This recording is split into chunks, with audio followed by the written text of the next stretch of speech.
Conocerán la verdad y la verdad los hará libre. El día de hoy presentan estudios bíblicos a través de la Biblia, un análisis contextualizado, exegético y hermenéutico de la Biblia, desde Génesis hasta Apocalipsis, capítulo por capítulo, versículo por versículo, estudiaremos la Biblia para crecer en el conocimiento de la palabra de Dios. Estos estudios fueron diseñados por el teólogo erudito John Berno Magui y fueron narrados por el pastor Samuel Montoya. Acompáñenos en este interesantísimo recorrido bíblico a través de la Biblia. Los dejo Y llegamos con el estudio ahora del día de al hoy. capítulo 3 Amén. de esta primera epístola del apóstol Pedro, y aquí vemos que el sufrimiento también produce conducta, también produce separación. Ya hemos visto eso.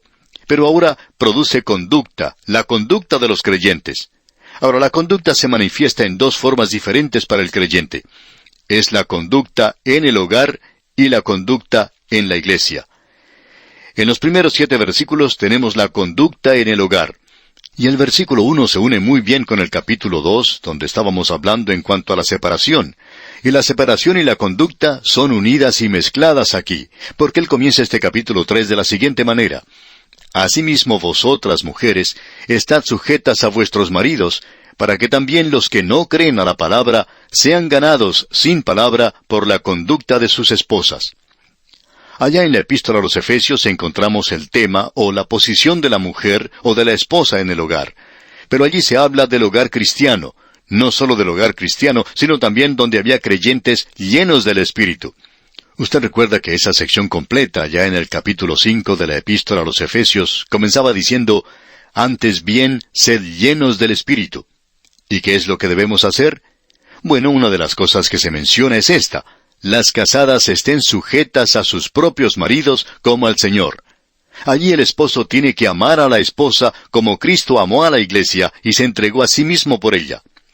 Ahora, aquí estamos hablando en cuanto a un hogar cristiano, donde la esposa y el esposo son creyentes, y son creyentes llenos del Espíritu Santo. Y ahora, la relación que tenemos es la de un hombre que ama a su esposa y está dispuesto a morir por ella. Ahora, por razón de orden en cualquier lugar, tiene que haber alguien que sea el líder, tiene que haber una persona que sea la cabeza de ese lugar. Y esto ha sido dado al esposo. Cuando se le dice a la esposa que tiene que someterse o estar sujeta a su marido, no es como la obediencia de un hijo. Hay muchos hombres que piensan que cuando se casan, la esposa llega a ser como su primer hijo. Ella tiene que obedecerle a él como le tiene que obedecer un hijo. Pero amigo oyente, eso no es cierto. Eso no es lo que indica. Y como ya hemos sugerido anteriormente, es una sumisión, y esto tiene que ver con aquello que se hace voluntariamente. Esté dispuesta a someterse. Este hombre le ama, y usted tiene que someterse a él. Ahora existe una palabra mejor que esa, y decimos que es mejor porque tiene más significado. La mujer tiene que responder a ese hombre. Si él viene ante usted, amiga oyente, y es un esposo creyente, y le abraza y le dice, yo te amo más que a cualquier otra cosa, bueno, entonces no hay nada malo en que la esposa le mire tiernamente y le diga, yo también te amo. Pero supongamos que es un matrimonio donde la mujer está casada con un hombre que no es creyente. Para comenzar, tenemos que decir que ella no debería haberse casado con él si así eran las cosas antes. Cualquier mujer o cualquier hombre tendrá problemas cuando se casa con una persona que no es creyente. La Biblia nos enseña que no debemos unirnos en un yugo desigual. Sin embargo, hay muchos que están haciendo eso hoy. Pero a veces la esposa se convierte después de haberse casado. A veces es el esposo el que se convierte. Ahora, ¿cuál debe ser la posición de la esposa en ese caso? ¿Tiene que ser la misma que sería si el esposo fuera un creyente? Bueno, vamos a dejar la respuesta a esta pregunta para nuestro próximo programa, Dios mediante. Será pues, hasta entonces, amigo oyente, es nuestra oración que el Señor le bendiga copiosamente. Continuamos hoy, amigo oyente, nuestro recorrido por la primera epístola del apóstol Pedro. Y consideraremos hoy lo que nos dice el capítulo 3. En nuestro programa anterior hablamos del versículo 1. No queremos repetir ahora las cosas que dijimos antes, pero sí quisiéramos destacar algunas otras cosas de este versículo. El versículo 1 comienza diciendo, «Asimismo vosotras». Ahora esta palabra «asimismo» une lo que se ha dicho anteriormente con lo que sigue después. Vamos a leer una vez más el versículo 1 del capítulo 3 de la primera epístola del apóstol Pedro.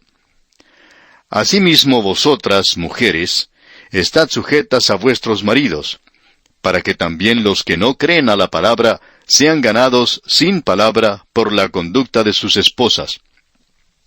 Ahora esto nos presenta aquí una situación completamente diferente a la que teníamos allá en la epístola a los Efesios, donde se presentaba la relación entre una esposa creyente y un esposo también creyente, ambos creyentes llenos del Espíritu Santo.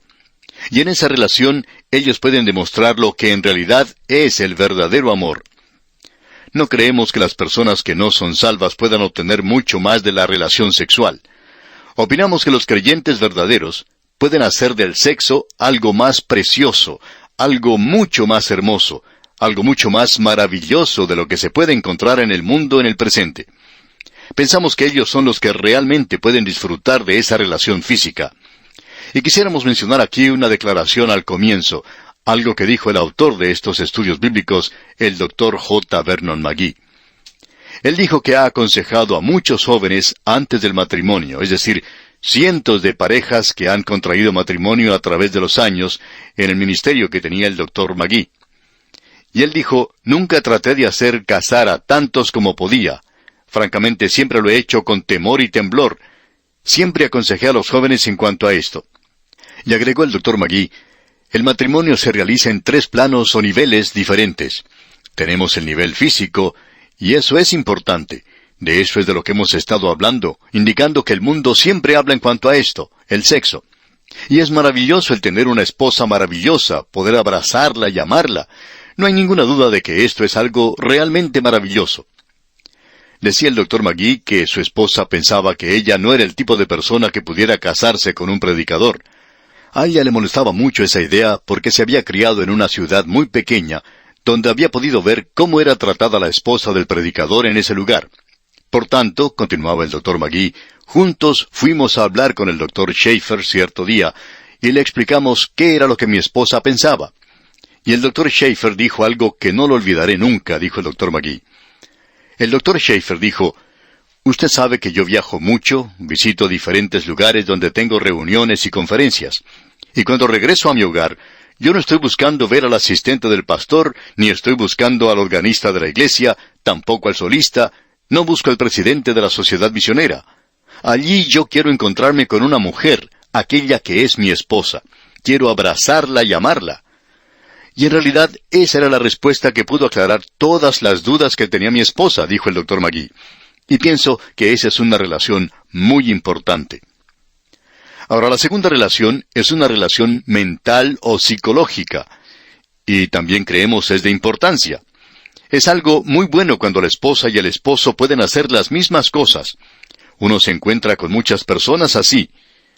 Alguien contaba en cierta ocasión que había un matrimonio ya avanzado en años, quizá alrededor de los 50 años, y ellos salían juntos muy temprano por la mañana a caminar, y por la noche salían a hacer lo mismo, y hacían ciertas cosas que ni siquiera los turistas hacían. Les gustaba hacer las cosas juntos. Y es maravilloso poder tener una relación así. Hay algunos matrimonios donde el esposo quiere hacer una cosa y la esposa quiere hacer otra cosa. Uno va para un lado y el otro va para el otro. Los intereses y apetitos son completamente diferentes. Y por cierto que eso no es muy saludable. Y esa es la razón por la cual en nuestros días existen tantos clubes y logias donde el esposo puede ir a hacer lo que a él le gusta y donde la esposa puede ir a hacer lo que le gusta a ella. Así es que uno se aparta del otro y eso en realidad no es muy bueno. Ahora, el tercer nivel es el nivel espiritual. Y ese nivel existe solamente cuando ambos son creyentes. Cuando llegan los problemas y se acercan las dificultades y las tristezas y el sufrimiento, ellos pueden arrodillarse juntos y pueden acercarse a Dios en oración y pueden unirse alrededor de la palabra de Dios. Es posible romper cualquier otra atadura, pero este cordón triple, según se nos dice en la Escritura, no se rompe muy fácilmente. Y si usted tiene estas 3 cosas, entonces puede tener un matrimonio maravilloso. Pero las primeras 2 cosas pueden romperse, y la tercera va a mantener unido a ese matrimonio. Pero cuando se rompe la tercera junto con las otras 2, pues entonces se acabó el matrimonio, amigo oyente. Debemos admitir que hay muy poca esperanza para que sobreviva un matrimonio así. Ahora, aparentemente, aquí menciona una relación donde la esposa se convirtió después de haberse casado, porque la Escritura prohíbe el matrimonio entre un creyente y un inconverso. Creemos que es una grave equivocación, como cierta muchacha vino a hablar con su pastor y le dijo, «Pastor, mi novio no es creyente, pero yo voy a ganarle a él para el Señor». Y el pastor le dijo, «Bueno, ¿ya le ha ganado a él para el Señor?». Ella contestó, «No, ni siquiera quiere ir a la iglesia conmigo». Entonces el pastor le dijo, «Mire, jovencita, este es el momento cuando usted puede ejercer mayor influencia en la vida de ese joven. En el día en que usted se case con él, su influencia para ganarle para el Señor va a disminuir en gran manera. Usted nunca podrá predicarle a él otra vez. Usted está viviendo con él y él la va a estar mirando desde allí en adelante. Así es que, si usted no puede llevarle a la iglesia ahora, usted tendrá muchos problemas después». A ella no le gustó mucho lo que el pastor le contestó, así es que buscó a otro predicador para que se realizara la ceremonia de casamiento, porque el primer pastor no quería meterse en ese asunto. Y amigo oyente, creemos que no es correcto casar a nadie donde una persona es creyente y la otra incrédula. Creemos que es algo equivocado el hacer eso. De modo que esta joven buscó a otro pastor para que realizara su casamiento. Ahora, 2 años más tarde, ella vino a visitar a su primer pastor otra vez, y en esa ocasión vino llorando y quería hablar con su pastor. Y ella ya se había divorciado de ese hombre. Bueno, amigo oyente, ese matrimonio estaba encaminado a ese fin desde el mismo comienzo. Ahora aquí uno tiene esa relación desafortunada donde la esposa es salva pero el esposo es incrédulo. Ahora, ¿qué es lo que ella debe hacer después de haberse convertido? ¿Tiene ella que cambiar y convertirse en una predicadora en el hogar? ¿Presentarle el Evangelio al esposo y sermonearle todo el día? No, amigo oyente, ella debe continuar en la misma posición de estar en sujeción. Ahora, esta palabra de estar sujeta es el decidir someterse, es decir, voluntariamente. Este es un paso voluntario, no es un mandamiento. Se refiere obviamente ahora a un esposo que es incrédulo. Ella tiene que continuar en esta relación de una sujeción voluntaria, permitiéndole a él que continúe ejerciendo el liderazgo en el hogar. Pero un momento, supongamos que él quiere que ella le acompañe a uno de esos clubes nocturnos y que beba con él alguna bebida alcohólica. ¿Debe ella hacer eso? Estamos seguros que aún esas personas que hoy dicen que la esposa debe obedecer al esposo estarían de acuerdo con nosotros en que ella no debería hacer eso. Por lo menos esperamos que no llegarían tan lejos. Ahora, amigo oyente, hay aquellas personas que han dicho eso. En cierta ocasión, una señora iba a la iglesia, mientras que el esposo era incrédulo. Cierto evangelista le dijo a esta señora que debía obedecer a su esposo, y que cuando él le pidiera que le acompañara a un club nocturno, ella debería hacerlo, aunque eso ofendía a esa señora. Ella estaba pasando por una situación terrible. En realidad ella se preocupaba tanto por esto que su médico le dijo que iba a tener que ir a un hospital para recibir un tratamiento psiquiátrico porque ella ya no podía aguantar más esa situación en la que se encontraba. Sin embargo, ella pensaba que tenía que hacer eso porque ese evangelista le había dicho que lo hiciera. Ahora, en cierta ocasión esta señora escuchó nuestro programa por radio y por supuesto que tenemos una idea diferente en cuanto a esto. No pensamos que Simón Pedro quisiera que ella hiciera eso. Entonces, se le aconsejó que ella debía continuar con su conversión y tratar de ganar a su esposo para Cristo, que ella podía estar sujeta a él, pero eso no quería decir que ella tenía que hacer todo lo que él quisiera. Supongamos que él quisiera cometer un robo y que en esa acción le acompañara a su esposa. ¿Tiene acaso que acompañarle ella en algo así? ¿Manejar el automóvil para que él pueda cometer un robo? Amigo oyente, ella pensaba que el evangelista no hubiera querido que hiciera algo así. Pues bien, no sabemos si él llegaría a hacer algo así o no, gracias a la forma en que algunos de ellos hablan en el presente. Pero amigo oyente, esto es algo que es voluntario, una sumisión voluntaria. Y ella hace esto para tratar de ganar a un esposo incrédulo. Y ella tiene que tener mucho cuidado. Ella está viviendo con él.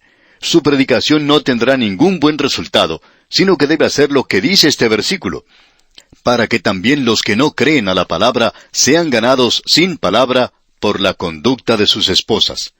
Ella debe predicar un sermón sin palabras por medio de su vida que está viviendo ante él. Y eso no tiene nada que ver con sujeción. Esto quiere decir que tiene que vivir una vida pura. Ahora escuche usted lo que dice aquel versículo 2 de este capítulo 3 de la primera epístola del apóstol Pedro.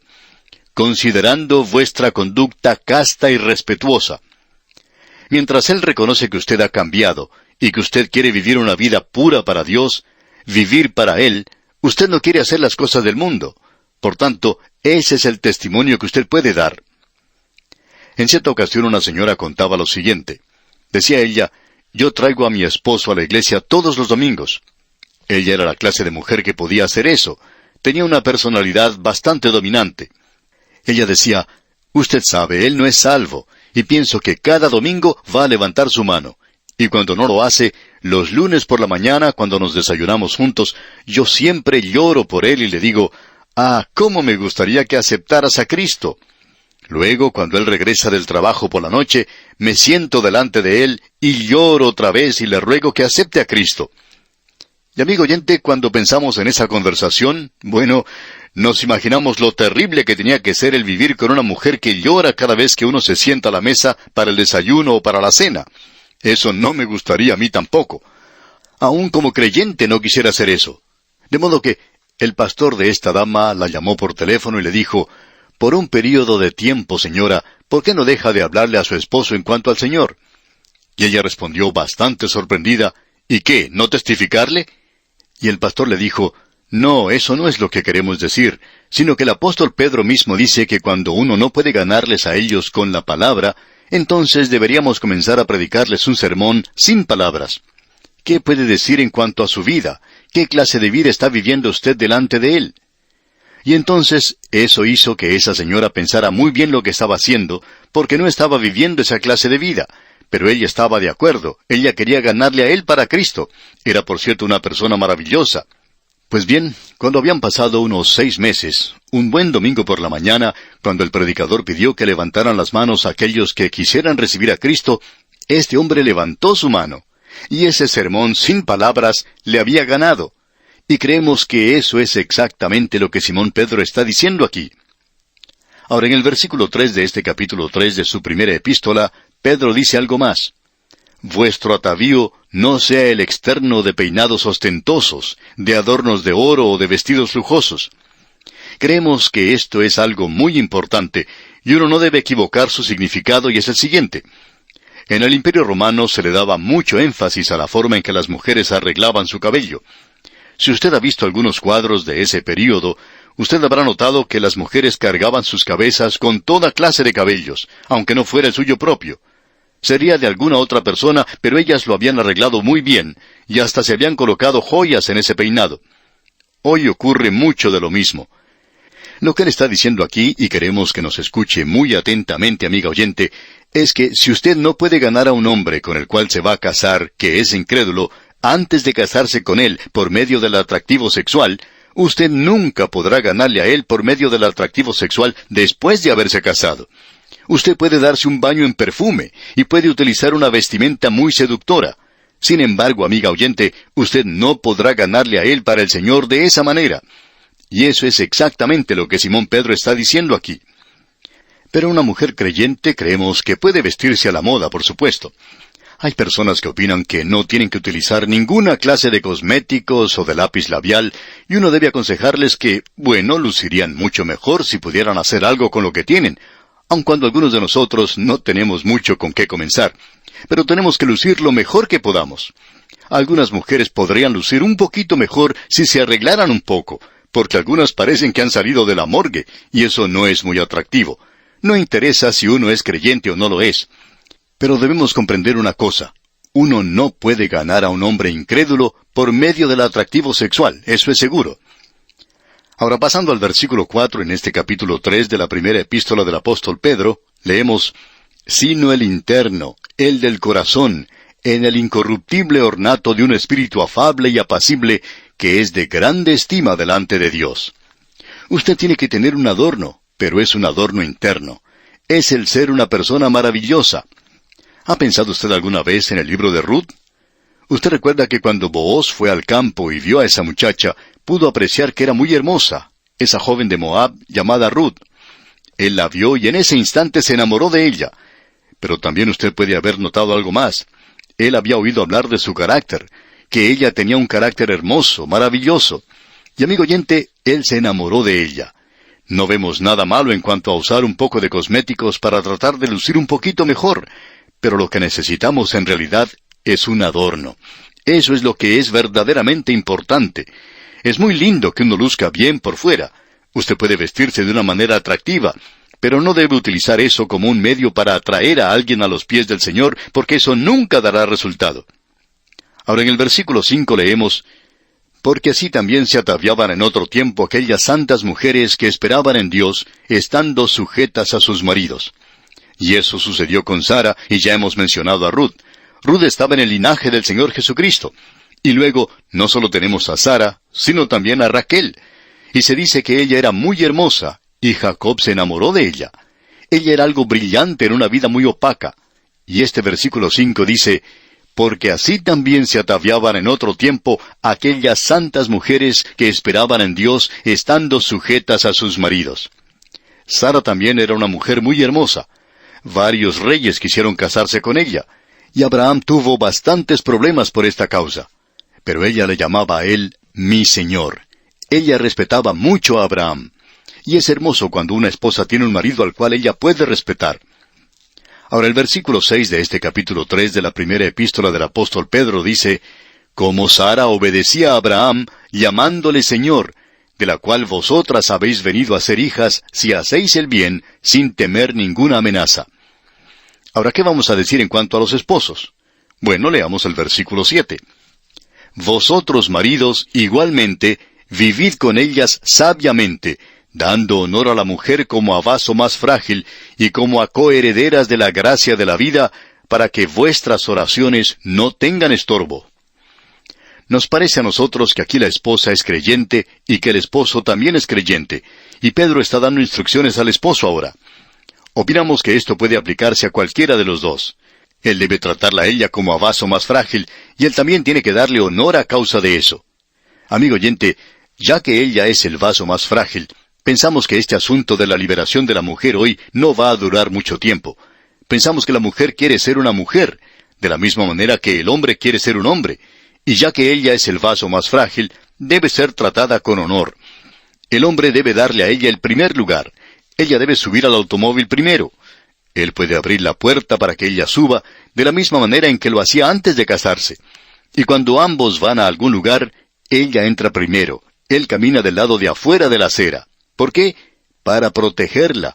Él la trata a ella con honor. Cuando una mujer pierde su lugar, ella no está ascendiendo, sino que en realidad está descendiendo. Ella cae a una posición inferior. Y cuando ella ocupa su lugar, tiene que ser tratada con honor, y esa es la posición que le corresponde. Así es que el esposo debe tratarla a ella de esa manera. Creemos que cada esposo debe tratar a su esposa como algo especial. Ella es algo especial en realidad, y así es como debe ser tratada. Y luego el apóstol Pedro dice que esto debe ser para que vuestras oraciones no tengan estorbo. Una de las cosas que hoy puede arruinar el altar familiar, y no vale la pena orar juntos, es si los esposos no están llevándose bien, si uno está peleando como perro y gato. Bueno, Dios no escucha ni a los perros ni a los gatos.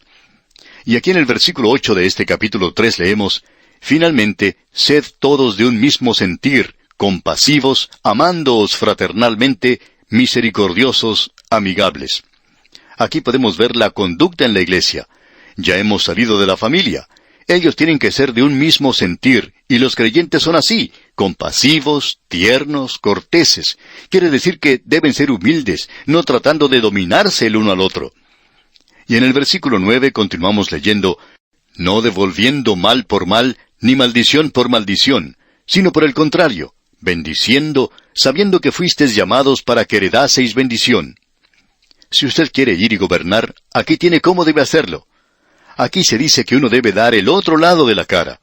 El creyente tiene que hacer eso en la iglesia con los demás creyentes. Con eso se acabarían todas las camarillas que existen hoy, y eso también pondría punto final a esa lucha que existe en algunas iglesias si la gente tomara esta posición. Y nosotros debemos recordar, amigo oyente, que estamos representando al Señor. Bien, debemos detenernos aquí por hoy. Continuaremos, Dios mediante, en nuestro próximo estudio. Hasta entonces, pues, que Dios le bendiga abundantemente. Continuamos hoy, amigo oyente, nuestro viaje por la primera epístola del apóstol Pedro. En nuestro programa anterior estábamos observando la conducta en el hogar. En realidad estábamos considerando la relación que existe entre el esposo y la esposa. En primer lugar hablamos de una mujer casada con un hombre incrédulo.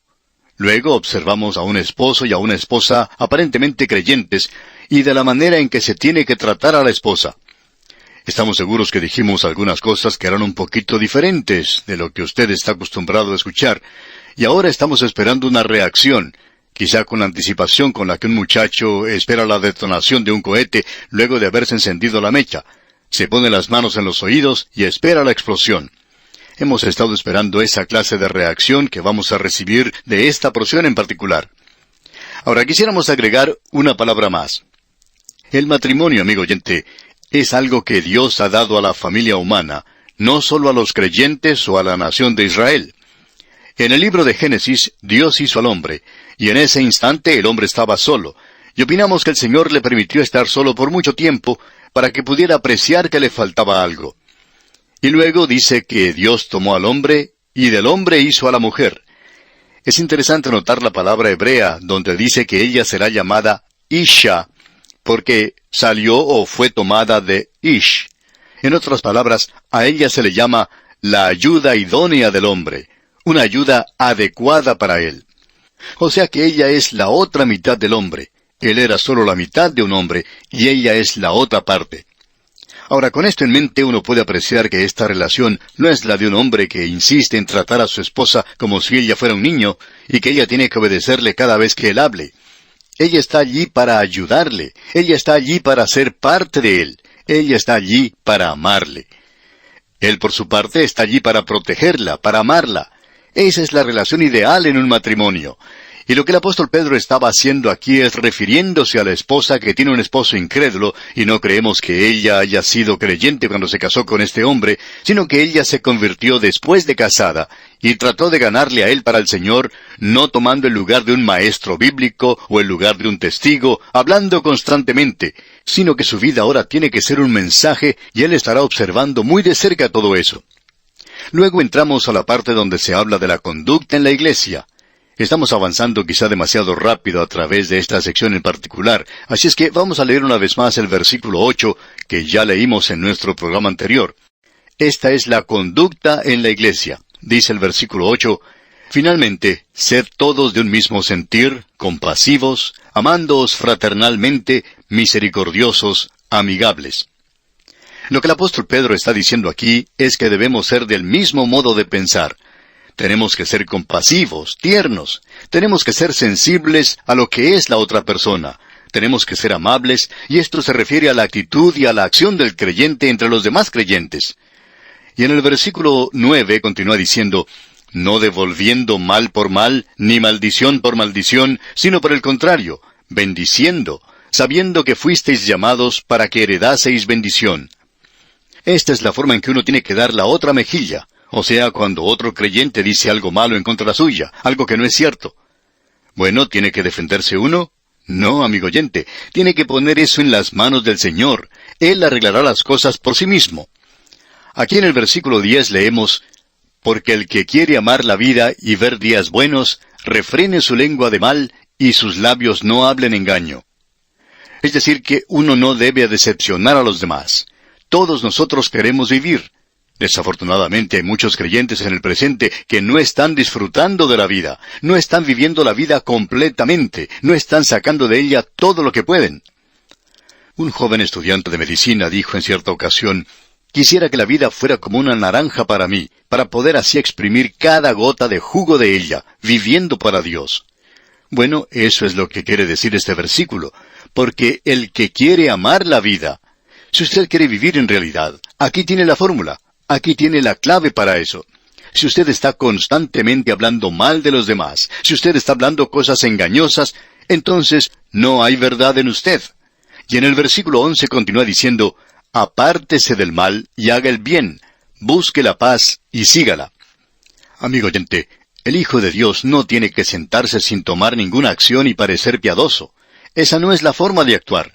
Debemos vivir la vida, amigo oyente. Pero no la vivamos de tal manera que nos permitamos hablar mal de los demás, sino que vivamos esta vida haciendo aquello que busca la paz, y vivamos para Dios. ¿Cuán importante es esto, amigo oyente? Luego en el versículo 12 de este capítulo 3 de la primera epístola del apóstol Pedro leemos, Porque los ojos del Señor están sobre los justos, y sus oídos atentos a sus oraciones. Pero el rostro del Señor está contra aquellos que hacen el mal. Aquí tenemos un pasaje de las Escrituras bastante sorprendente. En primer lugar, queremos que usted note lo que el apóstol Pedro está haciendo aquí. Él está citando un salmo, el Salmo 34, y creemos que deberíamos leer este salmo, los versículos 15 y 16. Escuche usted. Los ojos de Jehová están sobre los justos, y atentos sus oídos al clamor de ellos. La ira de Jehová contra los que hacen mal, para cortar de la tierra la memoria de ellos. Como bien podemos apreciar, estas son palabras bastante duras. Esto es algo que la palabra de Dios ha enfatizado mucho. Allá en el libro de Eclesiastés, en el Antiguo Testamento, el capítulo 2, versículo 17, tenemos algo que va al lado de esto. Dios ha garantizado el escuchar las oraciones de aquellos que le pertenecen. Él no garantiza que va a escuchar las oraciones de aquellos que no le pertenecen. La única oración que un pecador puede elevar es, Señor, yo te acepto como mi Salvador. Quiero que tú me aceptes como pecador. Esa es la oración que Dios escuchará y que Dios contestará. Pero hay personas que piensan que uno puede vivir una vida alejada de Dios y que luego, cuando se presenta una situación difícil, cuando enferma uno de nuestros hijos, uno puede ir a Dios y ponerse ante Él de rodillas y pedirle que Él sane a ese niño y que esto puede ser algo muy sentimental. Pero, amigo oyente, es algo que no tiene sentido. Es algo que no tiene ninguna base espiritual. Lo importante que tenemos aquí es que esta persona primero tiene que acercarse a Dios y pedirle perdón, y luego Dios escuchará y contestará sus oraciones. Hay algunos que piensan que uno puede pedirle a Dios ayuda en cualquier circunstancia, no importa quién sea uno. Pero, amigo oyente, Él no ha prometido escuchar las oraciones de aquellos que no son suyos. Sabemos que estas son palabras muy duras, pero si usted quiere vivir la vida en realidad, puede ver lo que dice allá el libro de Eclesiastés, capítulo 2, versículo 17. Aquí tenemos a un hombre que lo probó todo. Él vivió como un malvado y dice, aborrecí por tanto la vida, porque la obra que se hace debajo del sol me era fastidiosa, por cuanto todo es vanidad y aflicción de espíritu. ¿Cuántos hombres y mujeres hoy están viviendo para las cosas de este mundo? Y de pronto es como si se despertaran de un sueño. Se dan cuenta que no vale la pena, que la vida es demasiado monótona, que la vida no vale nada. No nos sorprende entonces que tomen un arma y se suiciden. No nos sorprende que cometan suicidio saltando de algún edificio. No es sorprendente que esas personas tomen una dosis excesiva de drogas. Amigo oyente, uno no puede comenzar a vivir la vida en plenitud hasta cuando tenga la relación correcta con Dios. Eso significa que nosotros estamos viviendo en un nivel muy alto, ¿no le parece? Ahora escuche lo que dice aquel versículo 13, volviendo aquí a la primera epístola del apóstol Pedro, capítulo 3. Leamos el versículo 13. ¿Y quién es aquel que os podrá hacer daño si vosotros seguís el bien? Creemos que eso significa que Dios le da a usted una armadura que nadie puede tocar. Y en el versículo 14 continúa diciendo, Mas también si alguna cosa padecéis por causa de la justicia, bienaventurados sois. Por tanto, no os amedrentéis por temor de ellos, ni os conturbéis. El sufrir por una causa justa debe traer gozo al Hijo de Dios. Si usted se está manteniendo firme, si está tomando una posición por lo que es justo, y no se hace a sí mismo una persona odiosa, hay creyentes que hacen eso y piensan que están tomando una posición firme por el Señor. Pero si nosotros hemos tomado una posición calmada por lo que es justo y por Dios en este mundo presente, debemos regocijarnos en el sufrir por eso. Debemos repetir esto nuevamente. Nosotros no vamos a escapar del sufrimiento en este mundo. Alguien dijo lo siguiente, Jesucristo a menudo habló de la cristiandad como un banquete, pero nunca como una comida campestre. ¿Y cuán cierto es esto, amigo oyente? Él nunca dijo que las cosas serían fáciles para nosotros. Tenemos ahora el versículo 15, y nos gustaría poder aclarar esto de tal manera que sea una bendición para su corazón. Vamos a hacer todo lo posible. Dice este versículo 15 del capítulo 3 de la primera epístola del apóstol Pedro, «Sino santificad a Dios el Señor en vuestros corazones, y estad siempre preparados para presentar defensa con mansedumbre y reverencia ante todo el que os demande razón de la esperanza que hay en vosotros». Esto indica que uno tiene que conocer un poquito en cuanto a la Biblia. La tragedia de la hora presente, amigo oyente, es que tenemos a un hombre o a una mujer que dice, «Yo soy creyente». Y viene un escéptico y puede presentar una trama de la cual uno no puede salir. ¿Por qué? porque uno no conoce la palabra de Dios. Pero aquí dice, santificad a Dios el Señor en vuestros corazones. Amigo oyente, usted puede tener un pequeño santuario, una pequeña iglesia en su propio corazón, donde cuando usted está viajando o caminando por la calle o en el taller o en la oficina o en la sala de clases, allí tiene una pequeña iglesia, allí tiene usted un pequeño santuario donde usted puede apartarse y donde usted puede santificar a Dios el Señor en su corazón, para que aquellos de afuera puedan conocer que usted le pertenece a Él. Y usted no tiene necesidad de estar hablando de eso todo el tiempo y hacerse una persona fastidiosa por lo que está diciendo, hablando de alguna manera demasiado piadosa. Amigo oyente, que nosotros podamos santificar a Dios el Señor en nuestros corazones, eso es lo que se necesita en la actualidad. En el libro de Habacuc, capítulo 2, versículo 20 leemos, «Mas Jehová está en su santo templo, calle delante de él toda la tierra». Amigo oyente, los domingos usted puede ir a la iglesia, pero el mundo lo está dejando a usted de lado cuando se va a la playa, cuando va a la sierra, a las montañas, cuando va al desierto, cuando va a los lugares de diversión, y todo el mundo no está guardando silencio delante de él. ¿Por qué? Porque nosotros como personas individuales necesitamos santificar a Dios el Señor en nuestros corazones. Este es un versículo tremendo, por cierto. Ahora el versículo 16 dice, «Teniendo buena conciencia, para que en lo que murmuran de vosotros como de malhechores, sean avergonzados los que calumnian vuestra buena conducta en Cristo». Es decir, que debemos estar seguros de que aquellos que hablan mal de nosotros están cometiendo un error. El autor de estos estudios bíblicos, el Dr. J. Vernon McGee, contaba que en una ocasión él era el pastor de una iglesia bastante grande, donde asistían centenares de personas. Y conversando él con otro pastor, comentaba que no tenía oportunidad de defenderse a sí mismo. Él decía que no podía subir al púlpito todos los domingos y explicar todas las cosas que había oído, ya que él estaba allí para enseñar la palabra de Dios, y lo que había escuchado decir durante la semana no era cierto. Y entonces este otro pastor le dijo, «Qué bueno que esas cosas no son ciertas. Sería muy triste si lo fueran». Y amigo oyente, eso es lo que el apóstol Pedro está diciendo aquí. Debemos tener una buena conciencia para que cuando uno escuche esos rumores en cuanto a nosotros, no nos molesten porque sabemos que no son ciertos.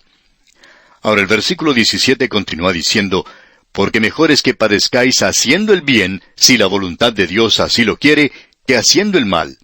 Es decir, si usted sufre por amor a Cristo, usted puede regocijarse en eso. Pero si usted está sufriendo porque de veras ha cometido alguna equivocación o tontería, porque usted se ha metido en problemas, en pecados, eso es algo completamente diferente. Llegamos ahora al versículo 18 y de aquí en adelante hasta el final del capítulo 3, tenemos una sección que se titula El sufrimiento vicario de Cristo, proclamado por Él por medio del espíritu de Noé. Es una porción muy controversial de la Biblia. Amigo oyente, créanos que Simón Pedro nos pone en un rincón muchas veces aquí en esta primera epístola.